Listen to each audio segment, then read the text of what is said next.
So Kirov is gone, and Stalin launches something that we would call stage one of the Great Terror. Now, it could be considered stage two because stage one was the purge, which is expulsion from the party in 1933-34. But this is what is known by Robert Conquest in his great book, that's called The Great Terror. And when Robert Conquest talks about the Great Terror, he's talking about the three great stage trials.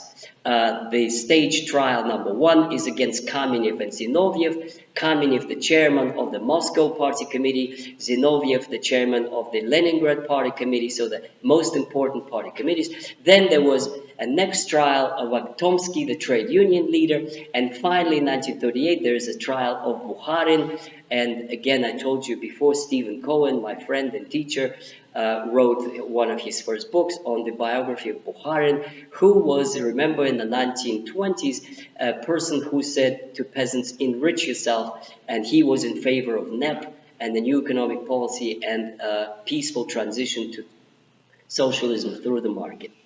Now, I don't want to diminish the importance of these trials, but I think that this is kind of a sideshow. Yes, there were these trials, and they were, well prepared, and they were a showcase for foreign journalists to observe how Soviet justice is done.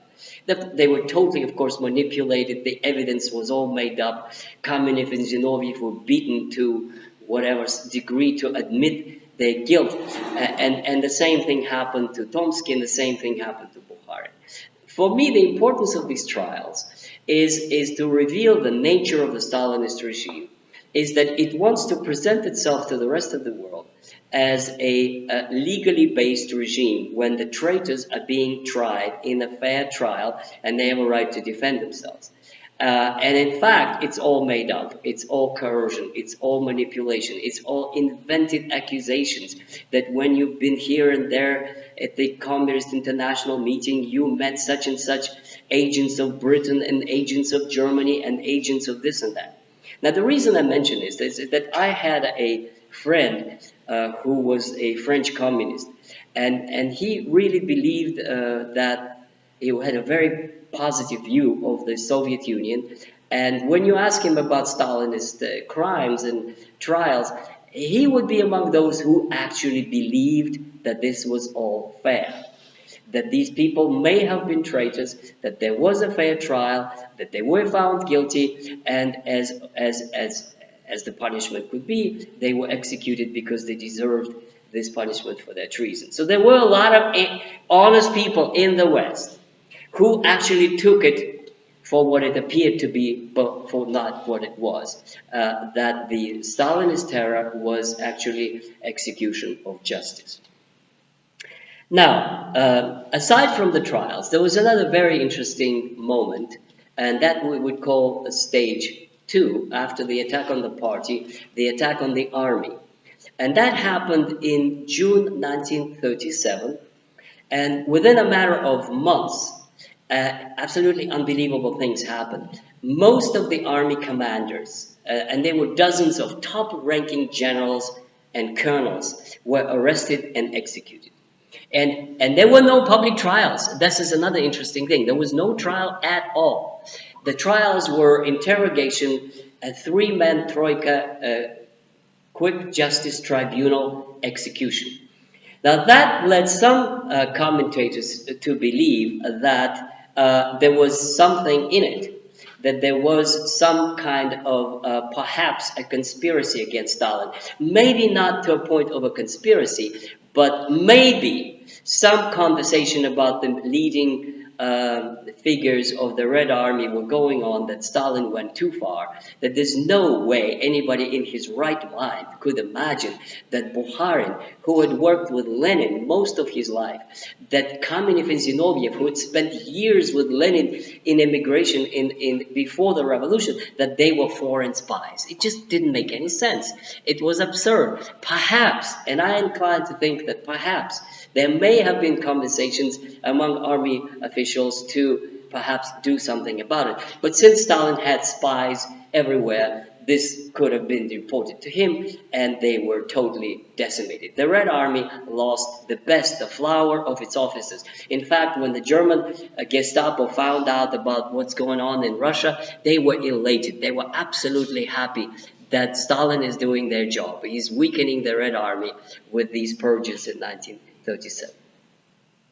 Now, we know now from recent research that had been done by very diligent American researchers after the Soviet archives were opened, that just in the year 1937, 1 million people were officially executed. 1 million people were officially killed by the secret police in these Troika short trials. How many prisoners there were who were sent to Gulag, which stands in Russian for the Directorate of Camps, varies. The minimum that we're talking about is 3 to 4 million. The larger number goes to 5 million. And if you talk about the entire period of Stalin's rule up to 53, that would be about 10 million people in the camps, which is, of course, extraordinary, unprecedented in world history. How many these were. How many died, nobody knows for sure. And it's extremely difficult to calculate because of the war. The war that came kind of superimposed the victims that Russia lost in great numbers in World War II. And therefore, it's extremely difficult to calculate the number of Stalin's victims in the camps. But it would not be exaggeration to say that they were definitely in the hundreds of thousands and maybe in millions. 1, 2, 3, 4, depending on who you count and how you count. If you count including the peasants, if you count the losses from famine of 1933, 31, if you count the losses of dekulakization, it could well be into 10 million. Now, the next thing I want to talk about is the substance of the terror as it affected the people. You see, so far it appears to you that in order to be a victim of Stalin's terror, one had to do something. Have some ideas, have some conversations that could be overheard, some critical thoughts. And from the point of view of rationality of Machiavellian type, that's good enough. If you have critical views, it's good enough to kill you. But the problem is with Russia in the 1930s is a lot of people who were absolutely, totally innocent that wound up in the camps. And the way it worked is through the system of denunciation. And the system of denunciation is a derivative of fear. When people are afraid, their defense is to be super suspicious, especially when the government encourages you to be suspicious. So you basically think, my neighbor didn't shout loud enough at the latest meeting, long live Comrade Stalin. So the safe thing to do is to call NKVD and say, my neighbor was reluctant to shout long live Comrade Stalin at the latest meeting. So just to be on the safe side, the police would bring this guy for interrogation and say, why did you not clap long enough at the latest party meeting? He would start trembling from fear. He's trembling. That means he's got something to hide. So why don't we beat him up? And then they begin beating him and saying, have you ever met Trotsky's supporters? Or have you ever met whatever? And most people actually would say yes, because they would want to stop the beating. And then they would be forced to confess. And they would feel that this was going to save them. And they would say, look, we're going to let you alone if you say who your companions are. And then he would name names. We know that from the American Committee on Anti-Communist Activity, how people under pressure begin to name names. Well, then they would be arrested too, and then the same procedure. They would be beaten up and tortured and until they name names, and then the circle grows and grows and grows, and that is how you get hundreds of thousands of people. I'm sure most of them have never had any critical thoughts. Most of them have never done anything wrong. But that is because the system is set up in a way that is just plain crazy. I can't resist telling you a personal family example, which is that my mother told me they lived in Leningrad in 1937. that she was a 7-year girl, and she just came up to the window at night, and my grandfather told her, "Get off the window." And she looked through the curtain, and there was a black car that stopped in the window, on the street. And that was a sign that somebody in this building was going to be hauled by the NKVD police. And that's what they usually did it at night.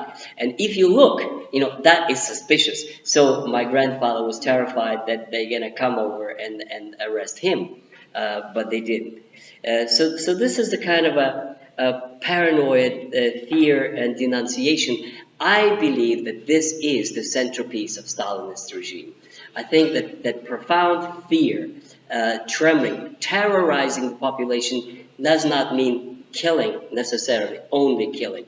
Terrorizing means inserting fear in everybody's mind to a point of paranoia, and that is the essence of the Stalinist regime. But let me move on to the second part, which is equally important, and when you counterpose one over another, it becomes a serious moral question. Let me finish by saying, definitely the Stalinist regime is one of the most murderous, bloody, paranoid regimes in world history that is guilty before the people of Russia, before the mankind, of slaughter of millions of people. But then we proceed. What was else going on? Industrialization was going on. And that is an incredible picture also of Russia in the 1920s. And the industrialization was absolutely extraordinary achievement that could not be imagined. And I will show you with figures. Stalin basically whips the peasants into submission, confiscates their grain and resources, and throws it into massive campaign of 5-year plans industrialization. 5-year plans means by the end of 5 years, we must build so many steel mills, so many copper mills, whatever. I mean, there are targets to be fulfilled. This becomes a Soviet model of industrialization. You could actually call it the Tsarist model because it's the same thing as under the Tsar. Peter the Great wants to have a factory built, so Demidov goes and builds it there. That's a kind of a state-sponsored industrialization that has no equivalent in the Western world.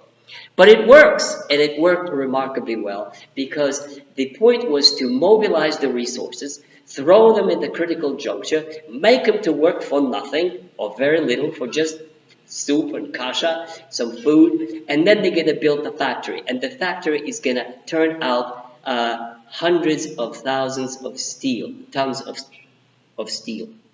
So the Soviet growth rate is extraordinary. It's close to 10% a year, and in a matter of 5-10 years, pretty much from 32 to 42, in 10 years, it is create extraordinary, amazing industrial base that you will see with the figures that I'm going to give you. Now, it's not only mobilization resources. Also, don't forget, Russia is not a third world country. It had industry. And the industry was number 5 in the world in 1914. It was not 10, it was 5. Now, there were a number of countries ahead of it, such as, Germany, Britain, and the United States. Russia was equal to France in 1914 in the output of steel and other high performance products in industrialization. So from number 5, it sort of went up to equal to Germany, which means only the United States, and by that time Japan, produced more than the Soviet Union. I saw not everywhere, not in consumer goods, not in shoes. I'm talking about military might, steel, hardware, high performing weaponry. That is what Stalin was interested in, not other things. So let me give you finally the figures, which were astounding when I looked at them myself. And this is all from recent research by very qualified British historians. In 1942, this is 42, that means Hitler's Germany is in control of all of Europe and half of the Soviet Union. Well, not half, but European part. In 1942, the Germans are actually in Stalingrad. They control a big chunk of European Russia, on top of controlling all of Europe. And at that time, the Germans produced 9,000 tanks per year. 9,000 tanks. They produced 18,000 aircraft per year. And then hundreds of thousands of ammunition and rifles and so forth. But these are the ones that I remember, aircraft and tanks. How many do you think the Russians produced? I was astonished to see that the Russians in 1942 produced 18,000 tanks, double what the Germans did. And they produced 25,000 aircraft. That is more than anybody else, except Americans and the Japanese. It's absolutely extraordinary. They had no aircraft in 1914, none to speak of. So that means you have to have pilots, you have to have schools, you have to have ammunition, you have to have all kinds of things to produce aircraft that can fight Luftwaffe and win. And that is absolutely extraordinary. It also explains why the Russians won in World War II, because they produced more, their army exceeded the German 10 to 1, their weaponry exceeded the Russian tanks 2 to 1, their aircraft 3 to 1, and that basically explains why the Russians, despite enormous losses, managed to win World War II. Now, here comes the moral question.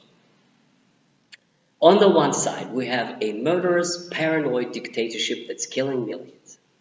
On the other side, that same dictatorship, with enormous sacrifices and enormous thrust, builds up the kind of industry that can stop the most powerful army on earth, the German army. And they did. So how can we judge Stalin in historical perspective? To tell you the truth, I have a hard time, because I value human life, and to me even one is too many.